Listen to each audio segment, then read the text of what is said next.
Hello my dear friends, ചിത്രകലാ ബാലപാഠത്തിൻ്റെ മൂന്നാമത്തെ ക്ലാസ്സിലേക്ക് നമുക്ക് കടക്കാം. അപ്പോൾ നമ്മൾ കഴിഞ്ഞ ദിവസം ചതുരം ഉപയോഗിച്ചുകൊണ്ട് ചില രൂപങ്ങളെ വരയ്ക്കാനാണ് നമ്മൾ ശ്രമിച്ചത്. ചതുരം ഉപയോഗിച്ചുകൊണ്ട് തന്നെ ഒരു ചതുരക്കട്ട അല്ലെങ്കിൽ ഒരു ഇഷ്ടിക എങ്ങനെ വരയ്ക്കാം എന്നുള്ളതാണ്. ഇത് 4 വശവും തുല്യമായി വരുന്ന ഒരു സമചതുരം മാത്രമാണ് അല്ലേ. ഇവിടെ ഇതിൻ്റെ ബാക്കിയുള്ള വശങ്ങൾ ഇങ്ങോട്ടുണ്ടാകാം, താഴ്വശം ഉണ്ടാകാം, മുകൾവശം ഉണ്ടാകാം, സൈഡുകളൊക്കെ ഉണ്ടാകാം. അങ്ങനെ ഇതിന് 6 വശമുള്ള ഒരു കട്ട അല്ലെങ്കിൽ ഒരു ചതുരം അല്ലെങ്കിൽ ഒരു വീട് അല്ലെങ്കിൽ ഒരു കെട്ടിടം അല്ലെങ്കിൽ ഒരു ബോക്സ് അല്ലേ, പെട്ടി, ഇതുപോലെയുള്ള സാധനങ്ങൾ വരയ്ക്കുമ്പോൾ നമ്മൾ വളരെ ശ്രദ്ധയോടെ വരച്ചില്ല എങ്കിൽ അത് കൃത്യമായ ആകൃതിയിലേക്ക് പോകാൻ കഴിയാതെ വരും. ഇതൊരു ചതുര പെട്ടിയാണെന്ന് കൂട്ടുക അല്ലെങ്കിൽ ചതുരക്കട്ടയാണെന്ന് നമ്മൾ കരുതിയാൽ ഈ ഒരു ചതുരം മാത്രം ഉപയോഗിച്ചാൽ നമുക്ക് ആ ചിത്രത്തെ പൂർണ്ണമാക്കാൻ പ്രയാസമായിരിക്കും. തീർച്ചയായിട്ടും ഇതിൻ്റെ ബാക്കി വശങ്ങളൂടി വന്നെങ്കിൽ മാത്രമേ നമുക്കത് വൃത്തിയായി വരയ്ക്കാൻ കഴിയത്തുള്ളൂ. യഥാർത്ഥത്തിൽ ഉള്ള ഒരു പ്രശ്നം എന്ന് പറയുന്നത്, ഒരു ചതുരത്തിൻ്റെ എല്ലാ വശവും തുല്യമാണെങ്കിൽ കൂടി അല്ലെങ്കിൽ ഏതെങ്കിലും ഒരു വശത്ത് കൂടുതൽ നീളമോ കൂടുതൽ വീതിയോ ഒക്കെ ഉള്ള ഒരുപാട് ചതുരക്കട്ടകൾ അല്ലേ, ഒബ്ജക്റ്റ് കവറുകളൊക്കെ പാക്കറ്റുകളൊക്കെ നമുക്ക് കാണാൻ കഴിയും.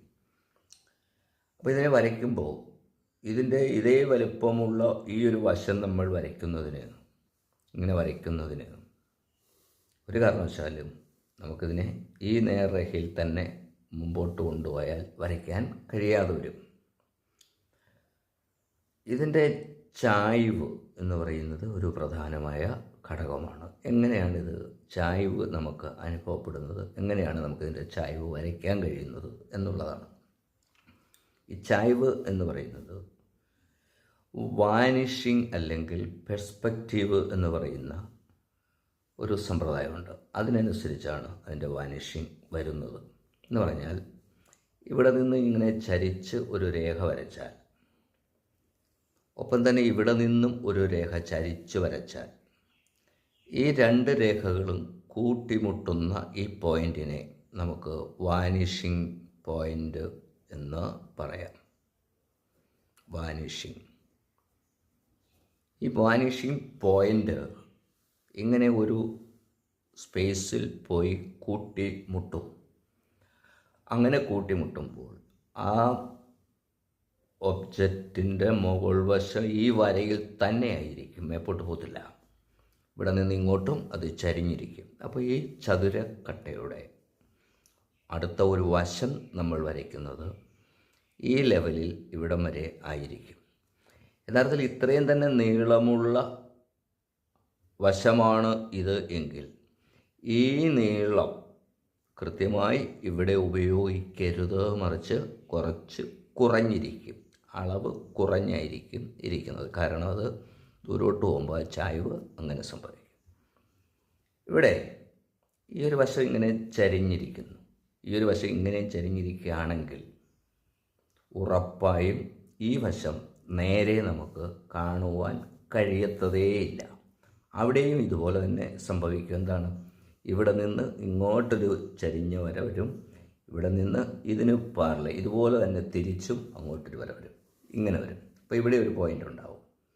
അപ്പോൾ ഈ വര യഥാർത്ഥത്തിൽ ഇങ്ങനെയായിരിക്കും സംഭവിക്കുന്നത്. ഈ വര ഇങ്ങനെയുമേ സംഭവിക്കത്തുള്ളൂ. അപ്പോൾ ഇവിടവും ആയി, ഈ വശവും ആയി. അപ്പോൾ ഈ വശത്തിന് കൂടുതൽ നീളവും ഈ വശത്തിന് നീളക്കുറവുമായ ഒരു ചതുരക്കട്ടയായി ഇത് മാറുകയാണ്. അപ്പോൾ ഇവിടെ 2 വശമാണ് നമുക്ക് കാണാൻ കഴിയുന്നത് ഈ വസ്തുവിൻ്റെ. മനസ്സിലായോ പറഞ്ഞത്? അപ്പോൾ ഒരു വശം നീളക്കുറവും മറുവശം നീളം കൂടുതലുമുള്ള, ഇവിടെ നീളം കൂടണ്ടെങ്കിൽ ഇങ്ങോട്ട് മാറ്റി വരച്ചാൽ മതി, അപ്പോൾ അതും കറക്റ്റായിരിക്കും. ഇപ്പോൾ ഇവിടെ വരച്ച് കഴിഞ്ഞപ്പോൾ ഇതിനേക്കാൾ നീളക്കുറവുള്ള ഒരു വശമാകും. വീണ്ടും കുറച്ച് കഴിഞ്ഞാൽ അതിനനുസരിച്ച് കുറവുള്ള വശം അത് ചായവും. അപ്പോൾ ഇവിടുത്തെ ഉയരം ഇങ്ങോട്ട് വരുംതോറും ക്രമപ്പെട്ട് ചെറുതായി വരും. അത് വീണ്ടും ഇങ്ങോട്ട് വരുംതോറും എന്താ സംഭവിക്കുന്നത്? ഇങ്ങേറ്റത്തൊക്കെ വരുമ്പോൾ ഒരു പോയിന്റിലേക്ക് വന്ന് നിൽക്കും. അപ്പോൾ ഇത് രണ്ട് വശം മാത്രം കാണുന്ന ഒരു ചതുരക്കട്ട അല്ലേ. അതിനുശേഷം നമ്മൾ ഈ ചതുരവും ഇതെല്ലാം നമ്മൾ മുകളിൽ ആദ്യം വരച്ച് നമ്മളൊന്ന് എറേസ് ചെയ്ത് കളഞ്ഞാൽ എന്താ പിന്നീട് അത് കൃത്യമായ ആ ഒരു ഒബ്ജക്റ്റായിട്ട് മാറും. ഇവിടെ ഇപ്പോൾ രണ്ട് വശം മാത്രമേ ഉള്ളതിന് അല്ലേ. എന്നാൽ ഇതിന് മൂന്ന് വശമുള്ള ഒരു ഒബ്ജക്റ്റിലേക്ക് നമ്മൾ കടക്കുകയാണെങ്കിൽ ഇപ്പം നമ്മൾ വരച്ച ഈ വര ഞാൻ ഇതാ ഇവിടെ വരയ്ക്കുന്നു എന്ന് കരുതുക. ഇതാണ് നമ്മളതിൻ്റെ ഹൈറ്റ്. അപ്പോൾ ഈ മൂന്ന് വശം കാണുക എന്ന് പറഞ്ഞാൽ ഈ പറയുന്ന വാനിഷിംഗ് പോയിൻറ്റിൻ്റെ സ്പേസ് അല്ലെങ്കിൽ വാനിഷിംഗ് പോയിൻ്റ് ഈ സ്ഥാനം ഇവിടെ ആയിരിക്കത്തില്ല, മറിച്ച് ഒന്നുകിൽ അത് മുകളിലേക്ക് വരും അല്ലെങ്കിൽ അത് താഴേക്ക് വരും. മുകളിലേക്കാണ് വരുന്നതെങ്കിൽ ഈ വസ്തുവിൻ്റെ മുകൾ വശം കാണാൻ പറ്റും. ഈ വാനിഷിംഗ് പോയിൻ്റ് മുകളിലേക്കാണ് വരുന്നതെങ്കിൽ ഈ വസ്തുവിൻ്റെ മുകൾ വശമായിരിക്കും കാണുന്നത്. എങ്ങനെയാണെന്ന് വെച്ചാൽ ഇവിടുന്ന് ഇങ്ങനെ അങ്ങോട്ട് ചരിക്കുന്നു എന്ന് കരുതുക, ഇങ്ങനെ ചരിക്കുന്നു, ഇവിടം ഇങ്ങോട്ട് ചരിക്കുന്നു എന്ന് കരുതുക. ഇതേ ലെവലിൽ തന്നെ ഇവിടുന്ന് ഇങ്ങോട്ട് ചരിക്കുന്നു. ആ ലെവൽ തന്നെ വേണമെന്നൊന്നുമില്ല, മാറിയാലും കുഴപ്പമൊന്നുമില്ല. അത് ഇങ്ങോട്ട് വരുന്നു, ഇങ്ങനെ വരുന്നു എന്ന് കരുതുക. അപ്പോൾ നമ്മൾ ഇവിടുന്ന് വരച്ച വര യഥാർത്ഥത്തിൽ ഇങ്ങോട്ട് മാറ്റി ഇവിടുന്ന് വരയ്ക്കുന്നു. ഓക്കെ, ഇവിടുത്തെ വര നമ്മൾ ഇങ്ങോട്ട് മാറ്റി ഇവിടെ വരയ്ക്കുന്നു. അപ്പോൾ ഇത്രയുമായി മുൻപേ കണ്ട അളവിൽ നിന്നൊക്കെ വ്യത്യസ്തമായി ഇങ്ങനെ വന്നു. ഇത് ഇങ്ങനെയും വന്നു, ഇത് ഇങ്ങനെയും വന്നു.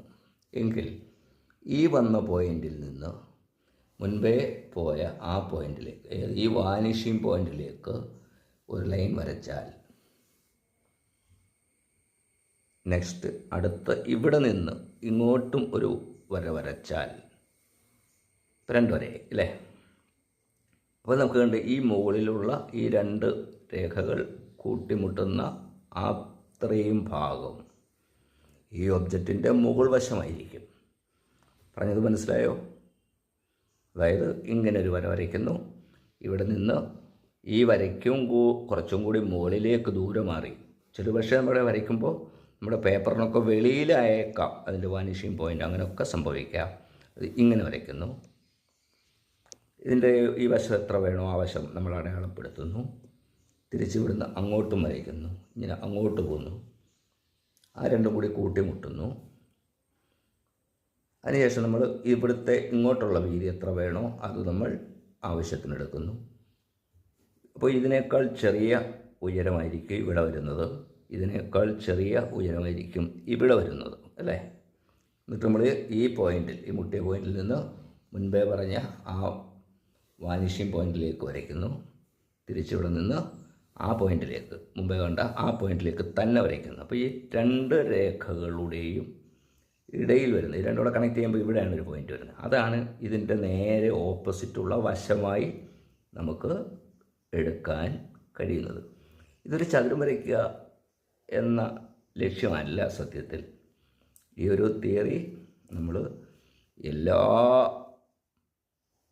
ചിത്രങ്ങളും, ഏതൊരു ചിത്രം വരച്ചാലും ഇതിൽ നിർബന്ധമായിട്ടും ഉണ്ടാകുന്ന ഇത് ഇത്രയും സംഭവം ചെയ്തു. ഇതിനെ നമുക്ക് ഒരു ചതുരക്കട്ടയാണെങ്കിൽ അതിനെ നമുക്ക് പെട്ടെന്ന് എന്ത് ചെയ്യാം, ഒരു മേശയാക്കാം അല്ലേ. ഇങ്ങനെ വെച്ച് ഇത് കാലായിട്ട് കൂട്ടുന്നു, മേശയുടെ ഒരു സൈഡായിട്ട് കൂട്ടുന്നു. ഇവിടെ ഈ ചതുര ഇത് വരയ്ക്കുമ്പോൾ ഇവിടെ നിന്ന് നേരെ ഇങ്ങോട്ട് പോവും, ആ പോയിന്റിലേക്ക് പോവും. ഇവിടെ നമ്മളതിൻ്റെ ഒരു ട്രേ വരയ്ക്കുന്നു. ഈ ട്രേയുടെ ഈ ഇവിടെ നിന്നുള്ള ലൈൻ എങ്ങോട്ട് പോകുന്നു, നേരെ ആ പോയിന്റിലേക്ക് പോകുന്നു. ട്രേയുടെ താഴത്തെ ലൈൻ എങ്ങോട്ട് പോകുന്നു, അതും ആ പോയിന്റിലേക്ക് പോകുന്നു. എന്ന് പറഞ്ഞാൽ ഇതിൽ നിന്ന് ഇങ്ങനെ ഹൊറിസോണ്ടലായി വരയ്ക്കുന്ന എല്ലാ വരകളും പോയി എവിടെ പോയി നിൽക്കും, ഈ വാനിഷിംഗ് പോയിന്റിൽ പോയി നിൽക്കും. തിരിച്ചിവിടുന്ന് അങ്ങോട്ട് വരുന്നതും അതുപോലെ തന്നെ ആ വാനിഷിംഗ് പോയിന്റിൽ പോയി നിൽക്കും. മേശയുടെ പടിയായാലും മേശയുടെ കാലായാലും എല്ലാ ആ രീതിയിലാണ് അത് വരുന്നത്. കാല് നേരെ താപ്പോട്ടിരിക്കുന്നല്ലേ, ഇങ്ങനെ വരുന്നു. ഈ ഹൈറ്റിൽ ഉള്ളതാണ്. ഇപ്പുറത്തൊരു കാലം ഉണ്ട് നമുക്ക് കാണാൻ. പറ്റുന്നില്ല, കാരണം അത് മറഞ്ഞിരിക്കുന്നു. അപ്പോൾ ഇവിടെ വരുന്ന ഈ ഒരു കാലിൻ്റെ പോയിൻ്റ് ഇവിടെ വരും, ഇതിൻ്റെ താഴ്വശം ഇങ്ങനെ ഇരിക്കും. അപ്പോൾ ഇത് ഇങ്ങനെയും വരും. അപ്പോൾ ഇതൊരു മേശയായിട്ട് നമുക്കിതിനെ വരച്ചു മാറ്റാൻ കഴിയും. പോയിൻറ്റിലേക്ക് പോകും. ഇങ്ങോട്ടുള്ള എല്ലാ ലൈനും ഈ പോയിൻറ്റുകളിലേക്കായിരിക്കും ചെന്ന് ചേരുന്നത്. ഇവിടെ നിന്നുള്ളതെല്ലാം അങ്ങോട്ട് പോയിൻറ്റിലേക്ക് ചെന്ന് ചേരും. ഓക്കെ, അപ്പോൾ നമ്മളിത് ഒരു മേശയാക്കി മാറ്റി. ഇത് മേശയാക്കുന്നത് പോലെ തന്നെയാണ് ഇതൊരു വീടാക്കി വരയ്ക്കുന്നത്, അല്ലെങ്കിൽ ഒരു ഭിത്തിയാക്കി വരയ്ക്കുന്നത്. അപ്പോൾ നമ്മൾ പറഞ്ഞതുപോലെ തന്നെ ഒരു ചതുരം വരയ്ക്കുന്നു. ചതുരത്തിൻ്റെ ടോപ്പ് ഇതര അകലം വെക്കുന്നു. അകലത്തിൽ നിന്ന് നമ്മൾ ഇങ്ങോട്ട് വാനിഷിങ് പോയിൻ്റ് കൊടുക്കുന്നു. ഇങ്ങനെ വാനിഷിങ് പോയിൻ്റ് കൊടുക്കുന്നു. അതിനെ നമ്മൾ ഇങ്ങോട്ട് ഇവിടെ അതിൻ്റെ വശം വരയ്ക്കുന്നു. ഇവിടുന്ന് ഇങ്ങോട്ട് ചരിച്ച് ഇവിടുന്ന് അങ്ങോട്ടും അതുപോലെ തന്നെ വാനിഷിങ് പോയിൻ്റ് അങ്ങ് പോവും അല്ലേ, കുറച്ചും കൂടെ ദൂരെ പോയി നിൽക്കത്തക്ക വിധത്തിൽ വരയ്ക്കുന്നു. അതിനുശേഷം ഇവിടുന്ന് നേരെ ഇവിടം വരയ്ക്കുന്നു. അപ്പോൾ ഈ വര, ഈ ലൈൻ, ഈ ഉയരം ഇവിടെ വരുമ്പോൾ ചെറുതായിരിക്കും. ഇനി ഇതിൻ്റെയും രണ്ടിൻ്റെയും കൂടി സെൻട്രൽ പോർഷനിൽ മുകളിൽ നമ്മളൊരു പോയിൻ്റ് അടയാളപ്പെടുത്തിയിട്ട് ഇതിൽ നിന്ന് അത് ഇങ്ങോട്ട് വരച്ചാൽ എന്തായിട്ട് മാറും? എന്തായിട്ട് മാറും? എളുപ്പമല്ലേ, ഒരു വീടായിട്ട് മാറും. അപ്പോൾ ഇത് ഇങ്ങോട്ട് കുറച്ചുകൊണ്ട് വരയ്ക്കണം. ഈ അകലം, ഇവിടുന്ന് ഇവിടം വരെയുള്ള ഈ അകലം ഇതിനകത്ത് ഇച്ചിരി കുറച്ച് ഇവിടെ എടുക്കുന്നു. ഇനി ഇവിടെ നിന്ന് ഈ പോയിന്റിൽ നിന്ന് മുൻപേ പറഞ്ഞ അതേ വാനിഷിങ് പോയിന്റിലേക്ക് എന്ത് ചെയ്യുന്നു? അങ്ങോട്ട് പിടിക്കുന്നു. സ്വാഭാവികമായിട്ടും അത് ഇവിടുത്തേനേക്കാൾ ഒരുപാട് ചെറുതായിട്ടായിരിക്കും കാണുന്നത്. ഇതുപോലെ തന്നെ ഈ വരയ്ക്ക് പാരലായി തന്നെ, സമാന്തരമായി തന്നെ ഈ ചായ്വ് പോലെ തന്നെ ആ ചായ്വ് ഇവിടെയും നമ്മൾ വരയ്ക്കുന്നു. അപ്പോൾ സ്വാഭാവികമായിട്ടും അത് ടോപ്പ് ഇത്രയും വരും. ഈ വരയിൽ നിന്ന് ഇവിടെ നിന്ന് ഇങ്ങനെ അങ്ങോട്ട് കൊടുത്താൽ മതി. ഇവിടെ നിന്ന് ആ വാനിഷിങ് പോയിന്റിലേക്ക് പോകുമ്പോൾ ഇവിടുത്തെ എൻഡ് നമുക്ക് കണ്ടുപിടിക്കാൻ എളുപ്പമാണ്. അപ്പോൾ നമ്മളത് ആ എൻഡ് ഇങ്ങോട്ടും വരയ്ക്കുന്നു. അപ്പോൾ നമ്മൾ കണ്ടോ, ഒരു ചതുരം വരച്ചിട്ട് നമുക്കിതൊരു വീടാക്കി മാറ്റാൻ കഴിയും. എന്നിട്ട് അതിൻ്റെ താഴ്വശം നമ്മൾ വരച്ച് കഴിയുമ്പോഴത്തേക്ക് അത് ഓക്കെ ആയി. ഇനി ഇതിൻ്റെ വാതിലാണ്. ഈ വാതിലിൻ്റെ ഇവിടെ നിന്ന് മുമ്പേ പറഞ്ഞതുപോലെ ആ പോയിന്റിലേക്ക് തന്നെ പിടിച്ചാൽ ഈ വാതിലിൻ്റെ ഇങ്ങേ വശം നമുക്ക് എത്ര ചായ്വുണ്ടോ അങ്ങനെ വരയ്ക്കാം. ഇവിടെ ഒരു ജനലാണ് വരയ്ക്കുന്നതെന്ന് കൂട്ടുക. ഇവിടെ ജനലിൻ്റെ ഹൈറ്റ് ഇവിടെ നിൽക്കുന്നു, ഉയരം അവിടെ നിന്ന് ഇങ്ങനെ ആ പോയിന്റിലേക്ക് പിടിക്കുക. സെയിം ഒരൊറ്റ പോയിന്റ്, ആ പോയിന്റിലേക്ക് പിടിച്ചാൽ ഈ ജനലിൻ്റെ വലിപ്പ വ്യത്യാസം നമുക്ക് കറക്റ്റായിട്ട് മനസ്സിലാക്കുന്നത്. ഇവിടെ വരച്ചു, ഇവിടെ ഒരു ജനൽ വരയ്ക്കുന്നു. ഇവിടുന്ന് അങ്ങോട്ട് ആ പോയിന്റിലേക്ക് കൊണ്ടുവന്നു. നേരെ ആ ഒരൊറ്റ പോയിന്റ് ഉണ്ടാകുമെങ്കിൽ ഈ ജനൽ ഇവിടെ വലുതും ഇവിടെ ചെറുതുമായിരിക്കും. അങ്ങനെ ചെറുതാക്കി വരയ്ക്കുമ്പോഴാണ് അതൊരു കൃത്യമായ രീതിയിൽ അത് നിൽക്കുന്നതായി നമുക്ക് അനുഭവപ്പെടുന്നത്. യഥാർത്ഥത്തിൽ ഈ ജനലിൻ്റെ ഇവിടുത്തെ വശവും എല്ലാം ഒരേ അളവാണ്. ഈ പെരയുടെ ഭിത്തിയുടെ ഇവിടവും എല്ലാം ഒരേ അളവാണ്, എല്ലാം ഒരേ ഉയരമാണ്. പക്ഷേ നമ്മുടെ ചിത്രകലയിൽ ആ ഉയരം കുറച്ചാണ് അതിനെ നമ്മൾ കാണിക്കുന്നത്. അതിനെയാണ് നമ്മൾ എന്താ വിളിക്കുന്നത്? വാനിഷിങ് അല്ലെങ്കിൽ പെർസ്പെക്റ്റീവ് എന്ന് വിളിക്കുന്നത്. ഇതിൻ്റെ ഒരു പ്രത്യേകത, നമ്മൾ എവിടെ നിന്നുകൊണ്ട് ഞാൻ നോക്കുന്നു, നമ്മുടെ കണ്ണുമായി ഇതിന് ഏത് വശത്താണ് അതിൻ്റെ ആംഗിൾ എന്ന് പറഞ്ഞാൽ നമ്മളെങ്ങനെ ഏത് വശത്ത് നിന്നുകൊണ്ടൊക്കെ നോക്കുന്നു എന്നുള്ളതിനെ അടിസ്ഥാനമാക്കിയാണ് ഇതിൻ്റെ ചായ്വുകൾ വരുന്നത്. ഇവിടുത്തെ വശം കാണുന്നത് ഒരുപക്ഷെ ഇവിടെ നേരെ കാണുകയാണെങ്കിൽ ഈ വശം കാണത്തില്ല അല്ലേ, ചരിഞ്ഞ് കാണുമ്പോഴാണ് ഈ വശവും കാണുക. ഈ കുഞ്ഞുങ്ങളൊക്കെ എപ്പോഴും വരയ്ക്കുമ്പോൾ എന്താ സംഭവിക്കുന്നത്? ഈ വീടുകളുടെ താഴ്വശം നമ്മൾ എപ്പോഴും കാണുന്നത് അതിങ്ങനെ നേരെ അങ്ങ് വരയ്ക്കുകയാണ്. ഇവിടെ ഒരു വര കിട്ടും. എന്നിട്ട് ഇതിൻ്റെ താഴ്വശം നേരെ ഒരു വരയിലാണ് മിക്കവാറുമുള്ള എല്ലാ കുഞ്ഞുങ്ങളും പടം വരയ്ക്കുന്നത്. അത് മാറ്റി ഈ ഇവിടം കൃത്യമായി നേരെ വരാൻ പാടില്ല, മറിച്ച് ഇവിടെ രണ്ട് വശം കാണുകയാണെങ്കിൽ തീർച്ചയായിട്ടും ഇങ്ങനെ ചരിഞ്ഞിരിക്കും, ഇവിടെ ഇങ്ങനെയും ചരിഞ്ഞിരിക്കും. ഇതാണ് ആ വാനിഷിങ്. അത് രണ്ടും അങ്ങോട്ട് എന്നൊരു പോയിന്റിൽ മുട്ടും. അതിനെ നമുക്ക് എന്താ വിളിക്കാം? വാനിഷിങ് പോയിൻ്റ് എന്ന് വിളിക്കാം. അപ്പോൾ ഈ വാനിഷിങ് ഇതിവിടെ നിൽക്കുന്നു. ഇപ്പോൾ ഒരു വീട് വരച്ചു എന്നിരിക്കട്ടെ. ഈ വീട് വരച്ചു. നമ്മൾ അടുത്തൊരു പരിപാടി എന്താണ്? ഈ വീടിൻ്റെ ഇപ്പുറത്ത് ഇവിടെ ഒരു മതിൽ നിൽപ്പുണ്ട് എന്ന് കരുതുക. മതിലിൻ്റെ ഗേറ്റിൻ്റെ ഇങ്ങേ വശം. ഇവിടുന്ന് അങ്ങോട്ട് മതിലുണ്ടെങ്കിൽ ആ മതിലും കൃത്യമായി ആ പോയിന്റിലേക്ക് തന്നെ ചെല്ലും. അപ്പോൾ അങ്ങോട്ട് മൊത്തം ആ ഒരു മതിൽ വേണമെന്നില്ല, ഇവിടം വരെ മതി എന്ന് കൂട്ടുക. അപ്പോൾ നമ്മൾ ആ മതിൽ ഇവിടം വരെയാക്കി, ബാക്കി മതിലില്ല, മാറ്റി റബ്ബർ വെച്ച് നമ്മൾ തുറച്ചു. എന്നിട്ട് നമ്മളിതിനെ ഓരോ കോളങ്ങളോ അതിൻ്റെ ഒരു ഡിസൈനോ ഒക്കെ കാലുകളൊക്കെ കൊടുത്ത് നമ്മളതിനെ മതിലുകളാക്കി. എന്നിട്ട് ഇവിടുന്ന് അങ്ങോട്ട് പോവുകയാണെങ്കിൽ മുൻപേ കണ്ട അതേ പോയിന്റിലേക്ക് നമുക്കിതിനെ കൊടുത്താൽ ആ മതിലിൻ്റെ മറുവശം അപ്പുറത്തൂടുള്ള വശവും നമുക്കിവിടെ രേഖപ്പെടുത്താൻ കഴിയും. അപ്പോൾ ഇതിനെ ഇങ്ങനെ പെർസ്പെക്റ്റീവ് അല്ലെങ്കിൽ വാനിഷിങ് എന്നുള്ള രീതിയിൽ തന്നെ ചിത്രങ്ങളെ വരയ്ക്കേണ്ടതാണ്. അതിപ്പോൾ ഒരു മരം, അതിൻ്റെ അകത്ത് അവരുടെ ഒരു മുട്ടനൊരു മൂട് മരം നിൽപ്പുണ്ട് എന്ന് കരുതുക. ആ മരം ഇത്രയുണ്ടെന്ന് കൂടിക്കൂ, ഇതൊരു മരമാണ്. ഈ മരം ഇതേ അളവിലുള്ള ഒരു മരം കുറച്ച് ദൂരേക്കാണെങ്കിൽ ഈ മരത്തിൻ്റെ ഇവിടെ നിന്ന് ആ വാനിഷിങ് പോയിന്റിലേക്ക് പോകും. ഒരു പോയിന്റിലാണെങ്കിൽ ആ പോയിന്റിലേക്ക് പോയാൽ പിന്നെ ഇവിടെ നിൽക്കുന്ന മരം ഇത്രയും കളത്തമേ ഇതിന് കാണത്തുള്ളൂ. ഇതിനിടയ്ക്കുള്ള മരമാണെങ്കിൽ അതിന് ഇത്രയും കളത്തം കാണും. ഇവിടെ നിന്ന് ഇത് കുറഞ്ഞ് ചെറുതായി വരും. അപ്പോൾ നമുക്ക് നോക്കാമെങ്കിൽ ഇതിങ്ങനെ ഒരു വഴി, അപ്പോൾ അതുകൊണ്ട് ഇത് കണ്ടോ, അപ്പോൾ അതൊരു വഴി പോലായി, റോഡ് സൈഡായി എല്ലാം കിടക്കുന്ന ഒരു സ്കെച്ചൊരു ലാൻഡ്സ്കേപ്പിലേക്ക് നമുക്ക് കൊണ്ടെത്തിക്കാൻ പറ്റും. ഇവിടെ നിന്നൊരു വഴി, അപ്പോൾ വഴിക്കൊക്കെ കറക്റ്റ് സ്കെയിൽ പോലെ നിങ്ങളുടെ കണ്ടാൽ അതിന് ചരിഞ്ഞ് പറഞ്ഞാൽ കിടക്കുക എങ്കിലും രസമുള്ള. അപ്പോൾ ആ വഴി ഇങ്ങോട്ട് വരും. ഇവിടെ ഇതൊരു റോഡാണെന്ന് കരുതിയാൽ ഈ റോഡിൻ്റെ ഇവിടം ഇത്രയും വലിപ്പമുണ്ട്, ഇവിടുത്തെ വീതി അങ്ങോട്ട് പോകുമ്പോൾ കുറഞ്ഞ് അല്ലേ. ഹൈവേ ഒക്കെ ആണെങ്കിൽ ചോസമായിട്ട് ദൂരെ കാണിക്കുന്നതിന് അതിങ്ങനെ അങ്ങോട്ട് കുറഞ്ഞു വരിക. അങ്ങനെ കുറഞ്ഞു വരുമ്പോൾ തന്നെ നമ്മൾ ഇവിടെ വരച്ച പെൻസിൽ കൊണ്ട് വരച്ച ഈ ഡാർക്ക് ഉണ്ടല്ലോ, ഡാർക്ക് ഫീല്, അതങ്ങോട്ട് പോകുമ്പോൾ വരരുത്. അത് ഡാർക്ക് കുറച്ച് ലൈറ്റായിട്ട് പോകും. അതിന് നമ്മൾ കളർ വാനിഷിങ് എന്നും പറയും. ഐഡിയ കിട്ടിയോ? അതായത് എന്ത് നമ്മൾ ചിത്രം വരയ്ക്കുമ്പോഴും ഈ വക പ്രധാനപ്പെട്ട കാര്യങ്ങൾ നമ്മുടെ മനസ്സിൽ വെച്ചുകൊണ്ട് വേണം നമ്മൾ ചിത്രം വരയ്ക്കാൻ. ഇനി ഇവിടെ നിന്ന് ഇതിപ്പോൾ ഈ വീട് നിൽക്കുന്ന പ്രദേശമാണെന്ന് കൂട്ടിക്ക്, ഇവിടം വരെ ആ സ്ഥലമുണ്ട് എന്ന് കൂട്ടുക. അതിനപ്പുറത്ത് കുറച്ചേറെ പൊന്തക്കാടുകളൊക്കെ കിടക്കുന്നു എന്ന് വെറുതെ കരുതുക. നമുക്കൊരു സങ്കല്പം, ഈ വീടിൻ്റെ ഇവിടെ നിൽക്കുന്ന ഒരു പോസ്റ്റ്, ഇലക്ട്രിക് പോസ്റ്റാന്ന് കൂട്ടിക്കോ, അല്ലെങ്കിൽ എന്തെങ്കിലും ഒരു സാധനം, ഈ സ്ഥലത്തിൻ്റെ ഇത്രയുള്ള സ്ഥലത്തിൻ്റെ ദൂരെ അങ്ങേയറ്റത്ത് വരെ ഇങ്ങനെ പോസ്റ്റുകളുണ്ടെങ്കിൽ, ഇങ്ങനെ അങ്ങോട്ട് പോസ്റ്റുകളുണ്ടെങ്കിൽ ഇവിടെ നിന്ന് ഇതിലോട്ട് നമ്മൾ ഒരു ലൈൻ വരയ്ക്കുന്നു. ഇവിടെ നിന്ന് ആ ലൈൻ ഇങ്ങോട്ടും വരയ്ക്കുന്നു എങ്കിൽ ഇവിടുത്തെ അടുത്ത പോസ്റ്റ് ഇവിടെ ആയിരിക്കും, താഴത്തെ വര ഇവിടെ ആയിരിക്കും, ഇതിന് താഴോട്ട് പോകത്തില്ല. അപ്പോൾ അത് ഇങ്ങനെ വരച്ചു. അടുത്തത് ഇങ്ങോട്ടായിരിക്കും, ഈ വരയ്ക്ക് മുകളിലേക്കത് പോകത്തതേയില്ല, ഇങ്ങനെ വരയ്ക്കും.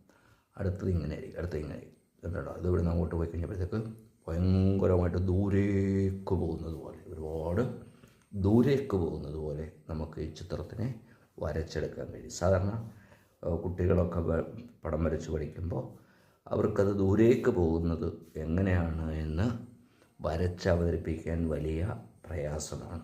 അതുകൊണ്ടാണ് ഞാൻ ഇങ്ങനെ ഒരു വീഡിയോ ആയിട്ട് നിങ്ങളുടെ അടുക്കിലേക്ക് വരുന്നത്. പഠിക്കുന്ന കുട്ടികൾക്ക് വളരെയധികം സഹായകരമാവും. ഐഡിയ മനസ്സിലായി എന്ന് കരുതുന്നു. ഇത് തന്നെ നമ്മൾ കുറച്ചും കൂടെ ഒന്ന് നോക്കാമെങ്കിൽ പെർസ്പെക്റ്റീവ് എന്ന് പറയുന്ന ഒരു സംഗതി വാനിഷിങ് അല്ലേ. ഈ വാനിഷിങ് ഇങ്ങനെ വരും. ഇതൊരു ചതുരം, വീണ്ടും ഞാൻ വരയ്ക്കുന്നു, ഇതങ്ങോട്ട് വരയ്ക്കുന്നു, ഇതിവിടെ നിന്ന് ഇങ്ങോട്ട് വരയ്ക്കുന്നു. ഇതൊന്ന് ആലോചിച്ച് നോക്കി. ഇതിനെ നമ്മൾ ഒരു സംഗതിയൊക്കെ ആയിട്ട് വരച്ചു കഴിഞ്ഞാൽ വേറെ ഒരു ഉരുപ്പടി സാധനമായിട്ട് മാറും. ഇത് നമുക്കൊരു ട്രെയിനായിട്ട് മാറ്റാം അല്ലേ. വെറുതെ വരച്ചാൽ മതി. ഇങ്ങനെ ഓരോ കോളങ്ങൾ വരച്ച് അതിനകത്ത് വേണ്ടുന്ന സംഭവങ്ങളൊക്കെ വരച്ച് ചേർത്ത് കഴിഞ്ഞാൽ അത് എന്താവും, അതൊരു ട്രെയിനായിട്ട് മാറുകയും ചെയ്യും. ഉണ്ടോ, ആ റെയിൽവേ പാളവും കൂടി ഇങ്ങനെ പോകും. അതിൻ്റെ ഒരു ഐഡിയ വല്ലതും മനസ്സിലായോ? എളുപ്പമാണ് ഇത് വരച്ചെടുക്കാൻ. ഒക്കെ വരച്ചത് അങ്ങോട്ട് പോകുന്നു. ഇത് യഥാർത്ഥത്തിൽ ഇവിടെ നിന്നുള്ള അതേ വലുപ്പം തന്നെ, ഉയരം തന്നെ ഇവിടെയും ഉണ്ട്. മറിച്ച് നമ്മൾ വരയ്ക്കുമ്പോൾ എന്താ ചെയ്യുന്നത്, അത് ചെറുതാക്കി വേണം വരയ്ക്കാൻ. വലുതായിട്ട് അതേപോലെ വരച്ച് വെക്കാൻ പാടുള്ളതല്ല. ഇതാണ് ഇതിൻ്റെ പ്രധാനമായ കാര്യം പറയാനുള്ളത്. അതുപോലെ തന്നെ ഇതിൻ്റെയൊക്കെ ചെയ്യുമ്പോൾ ഇത് കളർ ചെയ്യുമ്പോൾ ഇവിടുത്തെ കളർ കൂടുതൽ ഡീറ്റെയിൽസും വരികയും കുറച്ച് ഡീറ്റെയിൽസ് കുറഞ്ഞ് കളറിൻ്റെ കട്ടി കുറച്ച് ലൈറ്റായിട്ട് വേണം പിന്നീട് അങ്ങോട്ട് കളറ് ചെയ്തെടുക്കാൻ. ഇനി കളർ വാനിഷിങ് എന്ന് പറയുന്ന ഒരു സംഗതിയുണ്ട്. ജസ്റ്റ് നമ്മൾ കളറ് അപ്ലൈ ചെയ്യുമ്പോൾ ഒന്ന് നോക്കിക്കോണേ. ഇത് നമ്മളൊന്ന് ജസ്റ്റ് ഒന്ന് കളർ അപ്ലൈ ചെയ്യുന്നു. ഇവിടെ ഒരു സംഗതി നമ്മൾ വരയ്ക്കുകയാണ്. ജസ്റ്റ് ഒരു സാധനം വരയ്ക്കുന്നു, എന്തെങ്കിലും. പിന്നെ നമ്മൾ ലൈറ്റായിട്ടാണ് ഇവിടെ വരച്ചിരിക്കുന്നത്. അതിനേക്കാൾ കുറച്ചും കൂടി ഡാർക്കായിട്ടായിരിക്കും ഇതിൻ്റെ തൊട്ടടുത്തുള്ള പോർഷൻ നമ്മൾ വരയ്ക്കുന്നത്. അതിന് കളറുകളൊക്കെ പലതരത്തിൽ നമുക്ക് ഉപയോഗിക്കാം. ഉണ്ടോ? കുറച്ചും കൂടെ ഡാർക്കായി.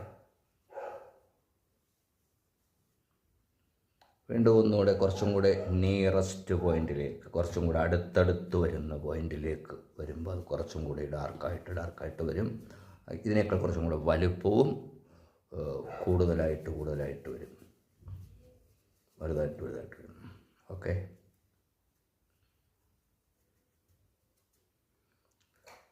ഇനി ഇതിനേക്കാൾ കുറച്ചും കൂടി ദൂരോട്ട് പോകുമ്പോൾ അത് കുറച്ചും കൂടി ലൈറ്റായിട്ട് വരുന്നു.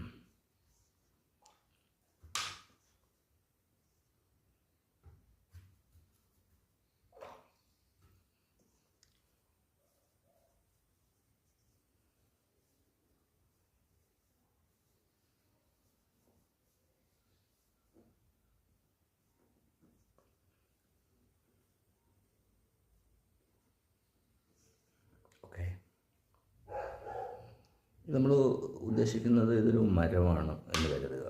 ഇതൊരു മരം വരയ്ക്കുകയാണെന്ന് കരുതുക. മരത്തിൻ്റെ തണ്ടിൻ്റെ കനം, തടിയുടെ കനമൊക്കെ ഇവിടെ വരുമ്പോൾ കൂടുതലായിരിക്കും. അടുത്തടുത്തേക്ക് ചെല്ലുമ്പോൾ അതിൻ്റെ കനം കുറച്ചും കൂടി കുറഞ്ഞിരിക്കും.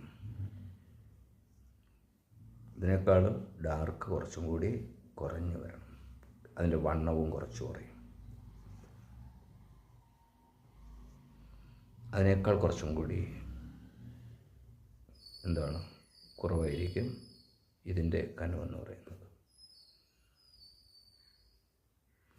ഒരു കാര്യം കൂടെ ശ്രദ്ധിച്ചോണം. ഇത് താഴോട്ട് വരുന്ന പോയിൻ്റുകൾ, ചുവട് പോർഷൻ പേപ്പറിൻ്റെ ഇവിടെ നിന്ന് മുകളിലേക്കായിരിക്കും മാറുന്നത്.